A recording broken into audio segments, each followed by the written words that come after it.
ओम शांति। 6 जून 2025 बाबा के महावाक्य।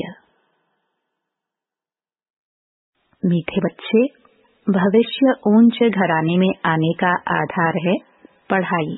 इस पढ़ाई से ही तुम बेगर टू प्रिंस बन सकते हो। प्रश्न, गोल्डन स्पून इन माउथ 2 प्रकार से प्राप्त हो सकता है, कैसे? उत्तर, एक भक्ति में दान पुण्य करने से, दूसरा ज्ञान में पढ़ाई से। भक्ति में दान पुण्य करते हैं तो राजा या साहूकार के पास जन्म लेते हैं, लेकिन वह हो गया हद का। तुम ज्ञान में पढ़ाई से गोल्डन स्पून इन माउथ पाते हो। यह है बेहद की बात। भक्ति में पढ़ाई से राजाई नहीं मिलती। यहाँ जो जितना अच्छी रीति पढ़ते हैं उतना ऊंच पद पाते हैं। ओम शांति। मीठे मीठे सिकलदे बच्चों को रूहानी बाप बैठ समझाते हैं। इनको कहा जाता है रूहानी ज्ञान।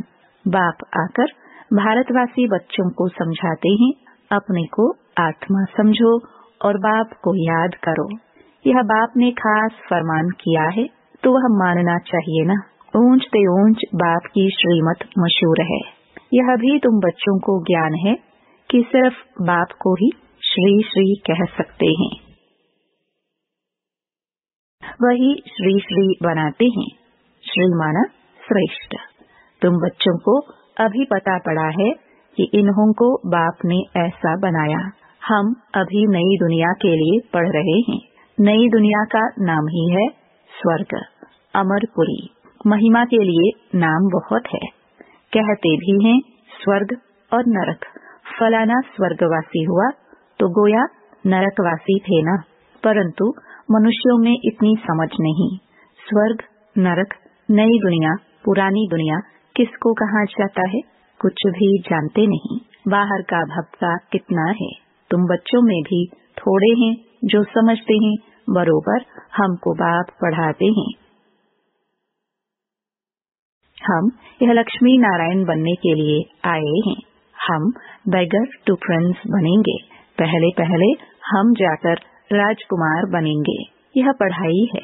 जैसे इंजीनियरिंग, बैरिस्टरी आदि पढ़ते हैं तो बुद्धि में रहता है कि हम घर बनाएंगे, फिर ये करेंगे। हर एक को अपना कर्तव्य स्मृति में आता है। तुम बच्चों को जाकर बड़े ऊंचे घर में जन्म लेना है इस पढ़ाई से। जो जितना जास्ती पढ़ेगा उतना बहुत ऊंच घर में जन्म लेगा। राजा के घर में जन्म ले, फिर राजाई चलानी है। गाया भी जाता है golden spoon in mouth.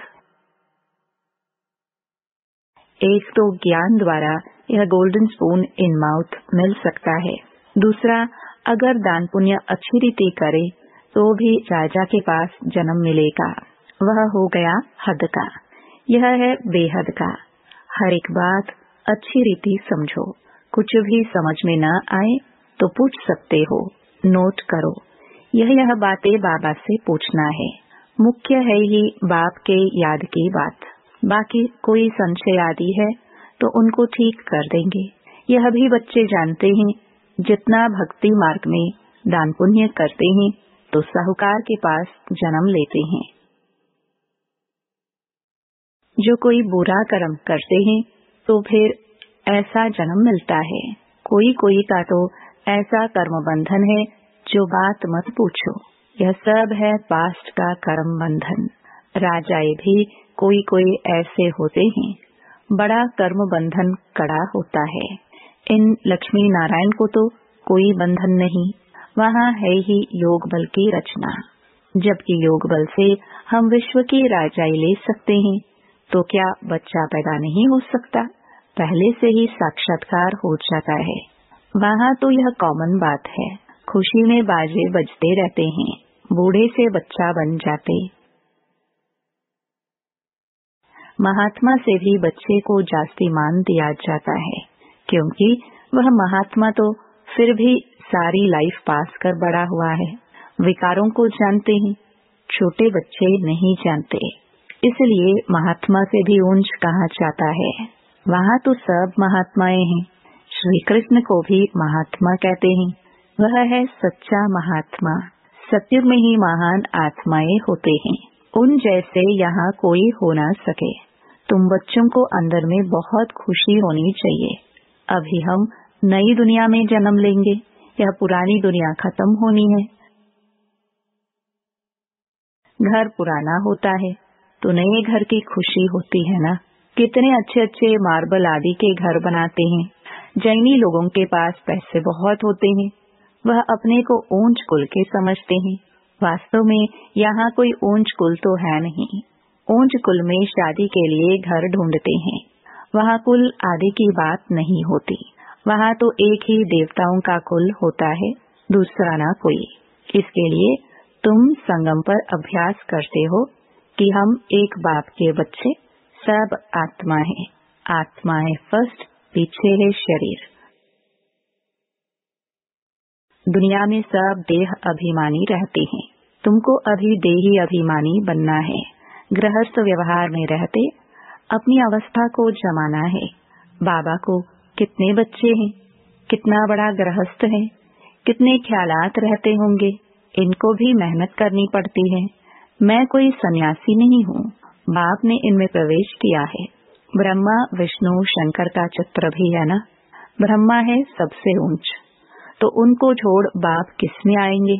Brahma कोई नया पैदा नहीं होता। देखते हो ना इनको कैसे अडॉप्ट करता हूँ। तुम कैसे ब्राह्मण बनते हो, इन बातों को तुम ही जानो और क्या जाने। कहते हैं यह तो जौहरी था, इनको तुम ब्रह्मा कहते हो। उनको क्या पता इतने ब्राह्मण ब्राह्मणियां कैसे पैदा होंगे। एक एक बात में कितना समझाना पड़ता है। यह बहुत गुह्य बातें है ना। यह ब्रह्मा व्यक्त, वह अव्यक्त। यह पवित्र बन फिर अव्यक्त हो जाते। यह कहते हैं मैं इस समय पवित्र नहीं हूँ, ऐसा पवित्र बन रहा हूँ। प्रजापिता तो यहाँ होना चाहिए ना, नहीं तो कहाँ से आए। बाप खुद समझाते हैं मैं पतित शरीर में आता हूँ। जरूर इनको ही प्रजापिता कहेंगे, सूक्ष्म वतन में नहीं कहेंगे। वहाँ प्रजा क्या करेगी। यह इंडिपेंडेंट पवित्र बन जाते हैं। जैसे यह भी पुरुषार्थ करते हैं, वैसे तुम पुरुषार्थ कर इंडिपेंडेंट पवित्र बन जाते हो। विश्व के मालिक बनते हो ना। स्वर्ग अलग, नरक अलग है। अभी तो कितना टुकड़ा टुकड़ा हो गया है। 5000 वर्ष पहले की बात है, जबकि इनका राज्य था। वो लोग फिर लाखों वर्ष कह देते हैं। ये बातें समझेंगे भी वही जिन्होंने कल्प पहले समझा होगा। तुम देखते हो यहाँ मुसलमान, पारसी आदि सब आते हैं। खुद मुसलमान फिर हिंदुओं को नॉलेज दे रहे हैं। वंडर है ना। समझो कोई सिख धर्म के हैं, वह भी बैठ राजयोग सिखलाते हैं। जो कन्वर्ट हुए हैं वह फिर ट्रांसफर हो देवता कुल में आ जाएंगे। सैपलिंग लगता है। तुम्हारे पास क्रिश्चियन पारसी भी आते हैं, बौद्धि भी आएंगे। तुम बच्चे जानते हो अब समय नजदीक आएगा, तब चारों ओर से हमारा नाम निकलेगा। एक ही भाषण तुम करेंगे तो ढेर तुम्हारे पास आ जाएंगे। सबको स्मृति आ जाएगी हमारा सच्चा धर्म यह है। जो हमारे धर्म के होंगे वह सब आएंगे तो सही ना। लाखों वर्ष की बात नहीं है। बाप बैठ समझाते हैं तुम कल देवता थे, अभी फिर देवता बनने के लिए बाप से वर्षा ले रहे हो। तुम सच्चे सच्चे पांडव हो। पांडव अर्थात पंडे, वो है जिस्मानी पंडे। तुम ब्राह्मण हो, रूहानी पंडे। तुम अभी बेहद के बाप से पढ़ रहे हो। यह नशा तुमको बहुत होना चाहिए। हम बाप के पास जाते हैं जिनसे बेहद का वर्षा मिलता है। वह हमारा बाप टीचर भी है। इसमें पढ़ने के लिए कोई टेबल कुर्सी आदि की दरकार नहीं। यह तुम लिखते हो सो भी अपने पुरुषार्थ के लिए। वास्तव में यह समझने की बात है। शिव बाबा तुमको पत्र लिखने के लिए यह पेंसिल आदि उठाते हैं। बच्चे समझेंगे शिव बाबा के लाल अक्षर आए हैं। बाप लिखते हैं रूहानी बच्चे, बच्चे भी समझते हैं रूहानी बाबा वह बहुत ऊंच से ऊंच है, उनकी मत पर चलना है। बाप कहते हैं काम महाशत्रु है, यह आदि मध्य अंत दुख देने वाला है। उस भूत के वश मत हो, पवित्र बनो। बुलाते भी हैं हे पतित पावन। तुम बच्चों को अभी बड़ी ताकत मिलती है राज्य करने की, जो कोई जीत पा ना सके। तुम कितने सुखी बनते हो, तो इस पढ़ाई पर कितना अटेंशन देना चाहिए। हमको बादशाही मिलती है। तुम जानते हो हम क्या से क्या बन रहे हैं। भगवान वच है ना, मैं तुमको राजयोग सिखलाता हूँ, राजाओं का राजा बनाता हूँ। भगवान किसको कहा जाता है यह भी किसको पता नहीं है। आत्मा पुकारती है ओ बाबा, तो मालूम होना चाहिए वह कब और कैसे आएंगे। मनुष्य ही तो ड्रामा के आदि मध्य अंत ड्यूरेशन आदि को जानेंगे ना। जानने से तुम देवता बन जाते हो। ज्ञान है ही सदगति के लिए। इस समय है कलयुग का अंत, सब दुर्गति में है। सतयुग में होती है सदगति। अभी तुम जानते हो बाबा आया हुआ है सर्व की सदगति करने, सबको जगाने आए हैं। कोई कब्र थोड़े है, परंतु घोर अंधेरे में पड़े हैं, उनको जगाने आते हैं। जो बच्चे घोर नींद से जग जाते हैं उनके अंदर खुशी बहुत होती है। हम शिव बाबा के बच्चे हैं, कोई किस्म का फिक्र नहीं है। बाप हमको विश्व का मालिक बनाते हैं। रोने का नाम नहीं है, यह है रोने की दुनिया, वह है हर्षित रहने की दुनिया। उन्होंने चित्र देखो कैसे शोभनीक हसमुख बनाते हैं। वह फीचर्स तो यहाँ निकाल ना सके, बुद्धि से समझते हैं। इन जैसे फीचर्स देखने में आते हैं। तुम मीठे मीठे बच्चों को अभी स्मृति आई है कि भविष्य में अमरपुरी के हम प्रिंस बनेंगे। इस मृत्यु लोक को, इस भंबोर को आग लगनी है। सिविल वॉर में भी एक दो को मारते कैसे हैं, किसको हम मारते हैं वह भी पता नहीं पड़ता है। हाहाकार के बाद जय जयकार होनी है। तुम्हारी विजय, बाकी सब विनाश हो जाएंगे। रुद्र की माला में पिरोकर फिर विष्णु की माला में पिरोए जाएंगे।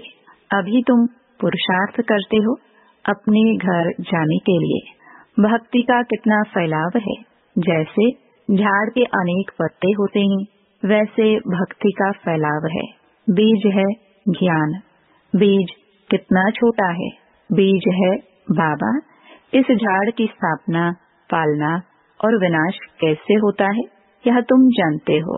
यह वैरायटी धर्मों का उल्टा झाड़ है, दुनिया में एक भी नहीं जानते। अब बच्चों को बहुत मेहनत करनी है बाप को याद करने की, तो विक्रम विनाश हो। वह गीता सुनाने वाले भी कहते हैं मन मना भव, सब देह के धर्म छोड़ अपने को आत्मा समझ बाप को याद करो। मनुष्य इसका अर्थ थोड़े ही समझते हैं। वह है ही भक्ति मार्ग, यह है ज्ञान मार्ग। यह राजधानी स्थापन हो रही है, फिक्र की कोई बात नहीं। जिसने थोड़ा भी ज्ञान सुना तो प्रजा में आ जाएंगे। ज्ञान का विनाश नहीं होता है। बाकी जो यथार्थ जान पुरुषार्थ करते हैं वही ऊंच पद पाते हैं। यह बुद्धि में समझ है ना, हम प्रिंस बनने वाले हैं नई दुनिया में। स्टूडेंट इम्तिहान पास करते हैं तो उनको कितनी खुशी होती है। तुमको तो 1000 बार जास्ती अतीन्द्रिय सुख होना चाहिए। हम सारे विश्व के मालिक बनते हैं। कोई भी बात में कभी रूठना नहीं है। ब्राह्मणी से नहीं बनती हैं, बाप से रूठते हैं। अरे तुम बाप से बुद्धि का योग लगाओ ना, उनको तो प्यार से याद करो। बाबा बस आपको ही याद करते करते हम घर आ जाएंगे। अच्छा, मीठे मीठे सिखिलदे बच्चों प्रति माता पिता बाप दादा का याद प्यार और गुड मॉर्निंग। रूहानी बाप की रूहानी बच्चों को नमस्ते। धारणा के लिए मुख्य सार। पहला, किसी भी बात का फिक्र नहीं करना है, सदा हर्षित रहना है।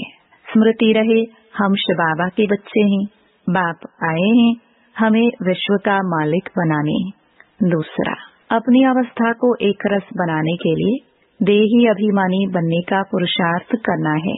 इस पुराने घर से ममत्व निकाल देना है।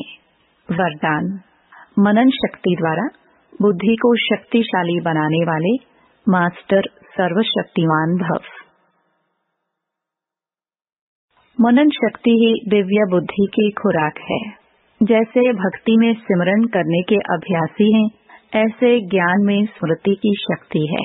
इस शक्ति द्वारा मास्टर सर्वशक्तिमान बनो।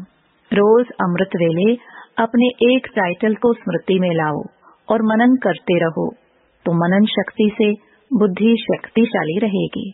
शक्तिशाली बुद्धि के ऊपर माया का वार नहीं हो सकता, परवश नहीं हो सकते, क्योंकि माया सबसे पहले व्यर्थ संकल्प रूपी वाण द्वारा दिव्य बुद्धि को ही कमजोर बनाती है। इस कमजोरी से बचने का साधन ही है मनन शक्ति। स्लोगन, आज्ञाकारी बच्चे ही दुआओं के पात्र हैं। दुआओं के प्रभाव दिल को सदा संतुष्ट रखता है। अव्यक्त इशारे, आत्मिक स्थिति में रहने का अभ्यास करो, अंतर्मुखी बनो। सदा बेहद के आत्मिक दृष्टि, भाई भाई के संबंध की वृत्ति से किसी भी आत्मा के प्रति शुभ भावना रखने का फल जरूर प्राप्त होता है। इसलिए पुरुषार्थ से थको नहीं, दिल शिकस्त भी नहीं बनो। निश्चय बुद्धि हो, मेरेपन के संबंध से न्यारे हो। शांति और शक्ति का सहयोग आत्माओं को देते रहो। ओम शांति।